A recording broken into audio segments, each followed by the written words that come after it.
किसान अधिकार यात्रा का शुभारंभ होना है सीतापुर जिले से। हमारे साथ मनरेगा मजदूर संगठन भी डॉक्टर ब्रज बिहारी जी, सुनीला जी और जो भी साथी यहाँ पे आए हैं उन सबको मैं धन्यवाद भी देता हूँ और ये भी आपको आश्वासन देता हूँ कि हम लोग भविष्य में एकजुट होकर और भी अच्छे कार्यों को अंजाम देंगे और भी नई ऊंचाइयों को प्राप्त करेंगे, जिससे समाज का कुछ काम हो सके, सामाजिक क्षेत्रों में कुछ हम लोग कर सकें। हमारे संगठन से ये तो आप सभी से परिचित हैं और परिचित हो चुके हैं। हमारे प्रदेश अध्यक्ष प्रशांत जी, संगठन मंत्री श्री संजय जी, वेद जी, श्री प्रकाश जी, मोहित जी, साथ में यहाँ की महिला मोर्चा की जुझारू मंडल अध्यक्षा जी, सर्वेश पाल जी जो कि उन्नाव से आए हैं, गौतम जी जो कि उन्नाव से आए हैं, सभी को बहुत बहुत आभार और धन्यवाद। वैसे तो सभी बिंदुओं पर हम लोग बात कर चुके हैं और सारी बातें सुन भी चुके हैं। ये यात्रा 25 तारीख को होनी थी, पिछले महीने की 25 तारीख को यात्रा तय हुई थी, लेकिन मेरा स्वास्थ्य खराब हो गया जिसके कारण यात्रा की डेट 3 तारीख कर दी। हालांकि मैं ऐसा नहीं चाहता था, मैंने डॉक्टर साहब से भी आग्रह किया था और साथ में वेद जी से भी आग्रह किया था कि यात्रा का 25 से शुभारंभ कर दीजिए, उसको मत रोकिए, लेकिन प्यार बस उन्होंने उसको कुछ दिन आगे बढ़ा दिया। अभी भी कुछ स्वास्थ्य ठीक नहीं है। बेसिकली उस दिन भी मैं ये बात इसलिए कह रहा था कि 2007 में राजा साहब छोड़ दिए थे। राजा साहब मतलब हमारे वीपी सिंह साहब की मैं बात कर रहा हूँ। स्वर्गीय वीपी सिंह साहब जब नहीं रहे तब हमारा संगठन बहुत चौराहे पर खड़ा हो गया था, दोराहे पर खड़ा हो गया था। मैक्सिमम लोग अलग अलग दलों में चले गए थे। जो नीचे के कार्यकर्ता बचे थे उस नेतृत्व के अभाव में कुछ ज़्यादा काम नहीं कर पा रहे थे। तब हम लोग लड़े, हम लोग खड़े रहे। आज तो बहुत सारे लोग यहाँ पे एकत्रित हैं, लेकिन तब ऐसे भी दिन हुआ करता था जब 4-5 लोग एकत्रित होते थे और योजनाएं बनाते थे और काम करते थे। बहुत सारे आंदोलनों में शिरकत की, बहुत सारे आंदोलनों में रहा। देखिए, किसान आंदोलन और राजनीति दोनों अलग अलग विषय हैं। ये ठीक बात है कि किसान आंदोलनों के कंधे पे चढ़ के ही जो लोग राजनीति करते हैं वो अपना सफर तय करते हैं। इसमें गलतियां हमारी आपकी भी बहुत सारी, केवल राजनेताओं की गलतियां नहीं। मैं इतने सालों से देखता आ रहा हूं, नेता वैसा ही होता है जैसा समाज होता है, जैसे लोग होते हैं। चुनाव के समय अच्छा आदमी चुनाव क्यों नहीं जीतता? एक ईमानदार आदमी, एक ऐसा आदमी जो समाज के लिए पीड़ा रखता हो, और वो चुनाव में खड़ा हो जाए तो लोग यही कहते हैं भैया ये तुम्हारे बस की बात नहीं है, इसके गुणाभाग तुम समझ नहीं पाओगे। समझ नहीं पाओगे तो हम लोग ही नहीं समझने देते। चुनाव के समय हम जातियों में बंटे होते हैं, हम धर्मों में बंटे होते हैं। जब हम जाति और धर्म पर वोट करते हैं तो फिर हम मूलभूत अपनी आवश्यकताओं के लिए सरकार को दोषी क्यों ठहराते? हमने तो उनको वोट ही नहीं दिया ये कह के कि भाई तुम हमारा काम करो। हमने तो कहा भैया हमारे रिश्तेदार हैं, बहुत अच्छे हैं, इन्हें वोट दो, यानी हमारे जो है समाज के हैं इनको वोट दे दो, और ये अपनी जाति के हैं इनको वोट दे दो। मैं जब से हूँ 16-17 साल से मैं यही देखता आता।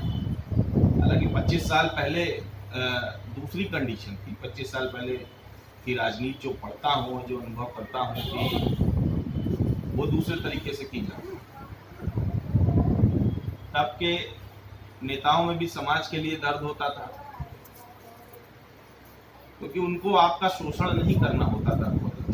उनको आपसे बहुत अधिक आपकी ज़मीनों से मोहब्बत नहीं थी कि आपकी ज़मीन कब्जा करेंगे, अवैध खनन कराएंगे, इन सब चीज़ों के लिए नहीं था। प्रशासन की भी जहाँ तक बात करें तो जब भ्रष्टाचार में सब समान भागीदार हैं तो दोषी किसको कहेंगे? नेता इसलिए नहीं बोलता है कि उसको पैसा पहुंचवाने का काम शासन कराता है, और ब्यूरोक्रेसी इसलिए नहीं बोलती है क्योंकि उसको उसका अंगूठा चाहिए होता है। हमने जिनको अपना सुरक्षा कर्मी बनाया वही विरोधियों के साथ मिल गए, तो आप उसका फिर क्या करें? हमारे तो आप ही चाहिएगा, दूसरा कोई थोड़ी बना जाए, ये पुराना है।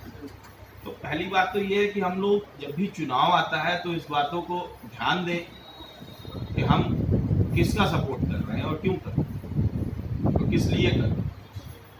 ऐसे आजकल माहौल है, जैसा भी जो है डॉक्टर साहब ने भी कहा, राष्ट्रभक्त होने का, तो ये बहुत पुरानी व्यथा है, बहुत पुरानी समस्या है। ऐसा है कि जब कोई कहने को कुछ ना मिले तो ये देशद्रोही है, ये देश के लिए काम नहीं करता है। देशद्रोही की कोई परिभाषा तो है नहीं, ये एक ऐसा शब्द है जिसको सुन के ही सूली पे चढ़ा दो। इसके लिए किसी भी प्रकार का जिरह की कोई आवश्यकता नहीं है। तो ये क्योंकि लोगों का उसके साथ सेंटिमेंटल जुड़े हैं, भावनाएं जुड़ी हैं, हमारी भी जुड़ी हैं। देश, हम भी सुनते हैं कि कोई देश के लिए गलत काम करता है तो हमारा भी खून खोलता है। जब हम सुनते हैं देश के लिए कोई अच्छा काम नहीं करता है तो हम भी नाराज होते हैं, हम उसकी तह तक नहीं जाते हैं। कुछ लोग जाते हैं और कुछ नहीं जाते। हम लोग यहाँ पे बुद्धिजीवी के रूप में बैठे हैं तो हम लोग जाते हैं, समझते हैं। अब बहुत सारे भोले लोग हैं वो नहीं समझ पाते हैं, उन्होंने कहा देशद्रोही मतलब गलती होगा, तो क्या करेंगे इसका? तो ये है। साथ ही किसान अधिकार यात्रा का उद्देश्य क्या है? देखिए, पहला उद्देश्य तो यही है कि हम संगठित हों, हमारे अंदर संगठन की भावना है, हम अपने अधिकारियों के लिए जागरूक हों और लड़ना सीखें। क्योंकि अगर आपको अपने अधिकार नहीं पता होंगे तो आप लड़ नहीं पाएंगे। आपको पता ही नहीं है संविधान ने आपको क्या क्या अधिकार दिया है, आपको पता ही नहीं है कि मालिक आप हैं, आप तो नौकरों की तरह काम किए जा रहे हैं। एक कोतवाल भी आता है, धमकाता है तो उससे डर लगने लगता है। एक सिपाही खड़ा हो जाता है तो उसके आगे हाथ जोड़ने लगते हैं, जबकि कायदे से तो सुरक्षा कर्मी आपके नौकरी में आते हैं, लेकिन आप डरते हैं उनसे। आप गलत करें या नहीं करें, फिर भी एक ऐसा माहौल बनाया गया, डरते हैं उनसे। रतौली के मामले पे भी बहुत साफ साफ था। सरकार को क्यों नहीं दिखता, यहाँ की जिलाधिकारी महोदया को क्यों नहीं दिखता है, मेरी नहीं समझ में आता। लेकिन मुझे ऐसा लगता है कि वेद जी उन्होंने आपकी मदद ही की भाई, वो भी किसी न किसी फंसी रही मकड़ जाल में, लेकिन उन्होंने आपकी मदद ही करी, आपके लिए बहुत ज्यादा विरोध नहीं किया। और सभी को किसान की जमीन चाहिए, सभी को किसान की बालू चाहिए, और सभी को किसान का उपजाया हुआ अनाज भी चाहिए। ऐसा नहीं है कि आप कह दें कि किसान उपजाना भी खड़े हो जाएंगे, नहीं ऐसा मत करो, बिल्कुल उपजाओ, नहीं उपजाओगे तो काम कैसे चलेगा। और समान रूप में उनको मजदूर भी चाहिए, एक ऐसी आवश्यकता है जिसको नकारा नहीं जा सकता है। और दोनों ही ऐसी जगह हैं जहां से वो निर्माण करते हैं, देश को नई दिशा देते हैं, नई दिशाओं में ले जाते हैं, और दोनों के लिए पर्याप्त कानून बने हुए हैं। लेकिन हमको उन कानून की समझ नहीं, और हम उनको लेकर के बहुत जागरूक नहीं है और काम नहीं कर पाते।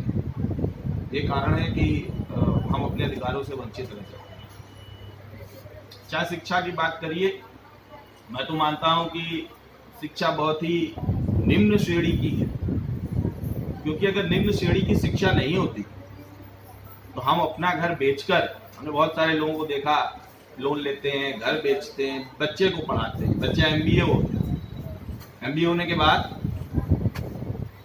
के बाद वो 8,000 रुपए की बाबू की नौकरी करता है।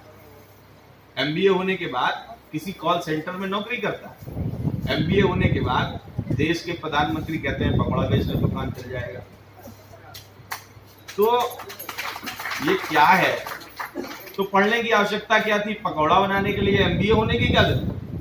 कोई आवश्यकता तो थी नहीं। और उससे पूछिए जिसने अपना पूरा घर बेच दिया, उस एमबीए के चक्कर में। पढ़ाई सस्ती तो है नहीं। अभी बीए करिए, एमबीए करिए, डॉक्टरी करिए।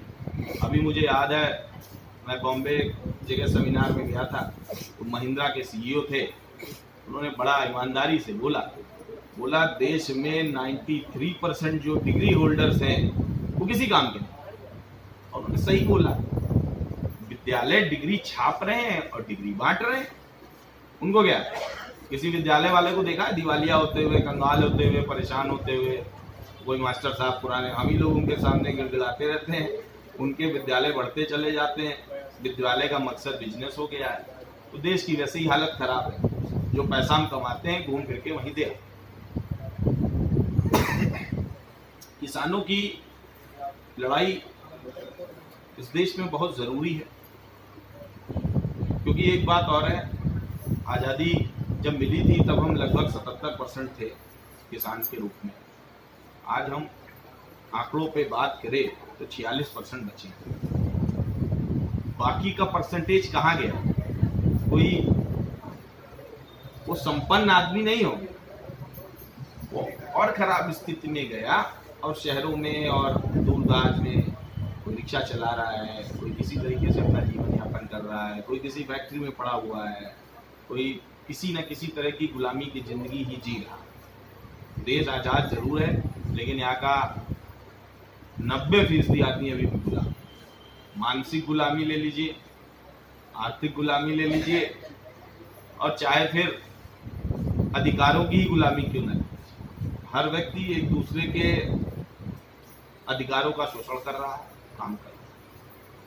आप जितने लोग यहाँ हैं, अगर ये सभी लोग हमारी बात को समझें और इतने ही लोग लड़ाई के लिए तैयार हो जाए दिल से, तो सीतापुर जिला ही नहीं, आप आसपास के 10 जिले भी बदल दें। बहुत ज्यादा संख्या की जरूरत नहीं होती है बदलाव करने की। बदलाव के लिए एक मुट्ठी भर आदमी चाहिए। आप पुराना इतिहास पढ़िएगा तो 100 सिपाहियों ने बड़े बड़े साम्राज्यों को झुकाया। सिकंदर की हम लोग बात करते हैं, सिकंदर महान की बात करते हैं। सिकंदर की सेना कितनी बड़ी, जितने देशों को वो जीतती आई और फिर हिंदुस्तान में आके खड़ी हो गई, उसकी सेना थी कितनी? छोटी सी सेना थी, लेकिन उनमें एकता और विश्वास बहुत था। डरते नहीं थे किसी से, मानते नहीं थे किसी और की बात, और मैनिपुलेट नहीं होते थे। कहने का मतलब है जल्दी जल्दी दूसरों की बातों से प्रभावित नहीं होते थे। कि आज आप कोई आया और आपने कहा अरे भैया वह तो ठीक काम नहीं करते, आपने कहा हाँ भैया ठीक काम नहीं करते, बात तो बिल्कुल ठीक है, पहले सोच लो समझ लो हम जहाँ हैं ठीक है कि नहीं ठीक है। जैसे कि मंडल अध्यक्ष जी ने हमारी कहा कि हम बिकेंगे भी नहीं और बिकने देंगे भी नहीं, हम गलत करेंगे नहीं, करने देंगे भी नहीं। ये अच्छा है, ये बहुत अच्छा।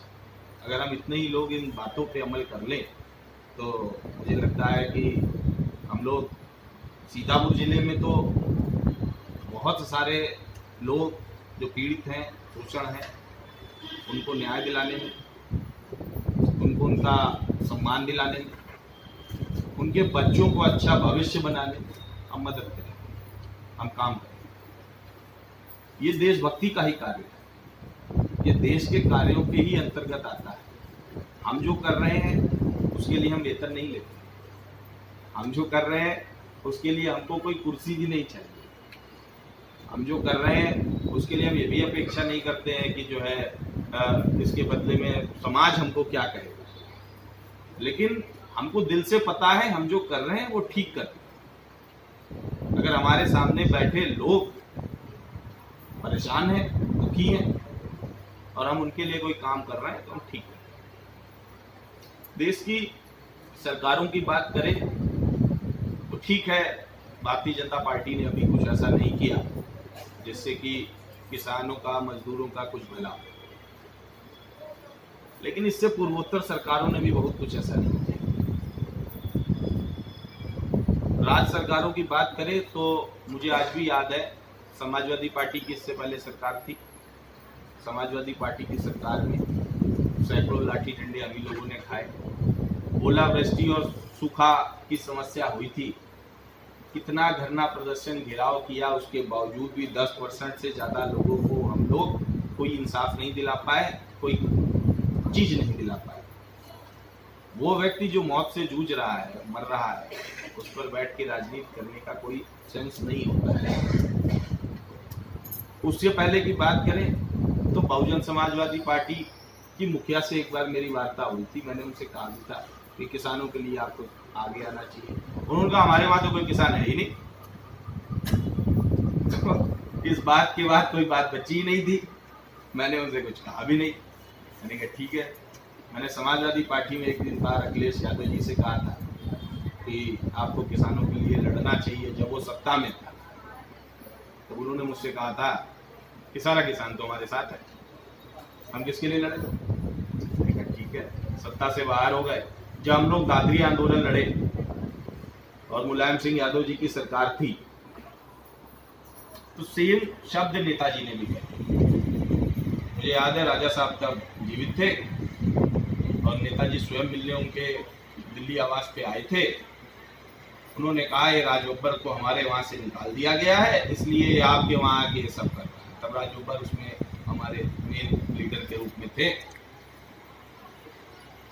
और राजा साहब ने कहा था अब अच्छा हो बुरा हो लेकिन काम ठीक हो। तो बोले इससे कुछ होगा नहीं, कुछ फर्क नहीं पड़ेगा। तो उन्होंने कहा था ये तुम 6 महीने बाद देखो। 6 महीने बाद चुनाव था, हार गए, बुरी तरह से हार गए। सेम टप्पल में हुआ था, सेम अब मंदसौर में हुआ है, सेम महाराष्ट्र में हुआ। केंद्र की सरकार भी बहुत चिंतित है इन घटनाओं से और इस तरह के आंदोलनों से परेशान है, उसका हल ढूंढ। हम किसी सरकार के विरोध में नहीं, हम सिर्फ उस सरकार के साथ हैं जो गरीबों की, किसानों की बात करे, ईमानदारी से करे और उनकी चीज़ों को लागू करे। जो उनको संविधान ने अधिकार दिए हैं वो सारे अधिकार उनको स्वेच्छा से दे दें, हम इसके फिक्र। ये ठीक बात है कि उसमें बिजनेसमैन का, पूंजीपतियों का, कारपोरेट घरानों का बहुत बड़ा विरोध झेलना पड़ेगा, बहुत बड़ा विरोध होगा, क्योंकि आज भी हम किसी न किसी कंपनी के गुलाम हैं। मैक्सिमम जमीन किसी के पास है, मैक्सिमम आयात के लाइसेंस किसी के पास है, निर्यात के लाइसेंस किसी के पास है। तो इसलिए इस समस्या का हल एकजुटता से है। किसान अधिकार यात्रा, मुझे पूरी उम्मीद है कि इसमें एक नई दिशा, नई जान लाई, लोगों को समझाने में, लोगों को बताने में ये बिल्कुल नया एक उदाहरण प्रस्तुत करेगी। और अगर इस प्रयोग में कह लेते हैं हम लोग सफल हुए, तो आप ये जानिएगा आप लोग देश के किसानों की लड़ाई की सामने से अगुवाई करेंगे। पूरे देश का किसान आपके पास खड़ा होगा और आप उसका नेतृत्व करेंगे। यहाँ जितने लोग बैठे हैं सब उसका नेतृत्व करेंगे और उनकी बातों को आगे ले जाएंगे। समस्या बहुत सारी है, उन पे हम निरंतर लड़ रहे हैं, लेकिन आज मुझे लगता है समय भी अधिक हो गया है, यात्रा का भी शुभारंभ करना है, तो वाणी को अपनी यही विराम देता हूँ और इस उम्मीद के साथ कि आप सब लोग एकजुट होइए, अपने अधिकारियों के लिए लड़िए। आपके पूर्वजों ने आपको बहुत अच्छी दुनिया दी थी, ऐसी ही दुनिया अपने भी आने वाले बच्चों को दीजिए, अन्यथा वो दिन दूर नहीं है जब वो सड़क के किनारे खड़े हुए। और बहुत बहुत धन्यवाद सभी का, जो भी लोग यहाँ पर आए। और जो भी लोग इस यात्रा में दिन रात अपना देंगे उनको बहुत बहुत बधाई। और हर पल मैं व्यक्तिगत तौर से आपके साथ खड़ा हूँ और उम्मीद करता हूँ सभी लोग बाकी भी खड़े रहेंगे। और बहुत बहुत धन्यवाद। जय जवान जय किसान। वही चलेंगे